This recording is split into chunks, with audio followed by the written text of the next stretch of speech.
नागपुरात ऑपरेशन शक्ती अंतर्गत शहर गुन्हे शाखेच्या सामाजिक सुरक्षा विभागाने अजनी परिसरात मोठी कारवाई केली। पोलिसांनी स्पा सेंटरमध्ये चालणाऱ्या देह व्यवसायाचा पर्दाफाश केला। या कारवाईत 2 महिलांना अटक करण्यात आली असून एका पीडितेची सुटका करण्यात आली आहे। अटक केलेल्या दोन्ही महिलांना पीडितेसह पुढील तपासासाठी अजनी पोलिसांच्या ताब्यात देण्यात आले आहे। अजनी रोडवरील मेडिकल कॉलेज समोरील क्लासिक अंबर अपार्टमेंटमधील एक्झॉटिक स्पा अँड सलून येथे ही कारवाई करण्यात आली।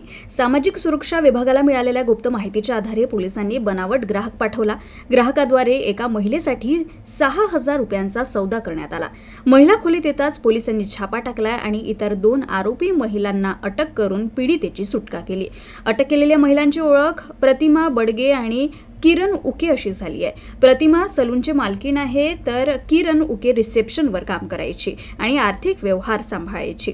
तपासात असं दिसून आलं की प्रतिमाला यापूर्वी देह व्यवसाय प्रकरणात पीडिता म्हणून ताब्यात घेण्यात आलं होतं।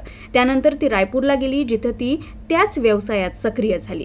तिथे तिची ओळख एका महिलेशी झाली आणि तिला अधिक पैशांचा आमिष दाखवून नागपुरात आणलं आणि तिच्याकडून देह व्यवसाय करवून घेऊ लागली। छाप्यादरम्यान पोलिसांनी सुमारे 27000 रुपयांचा मुद्देमाल जप्त केला आहे।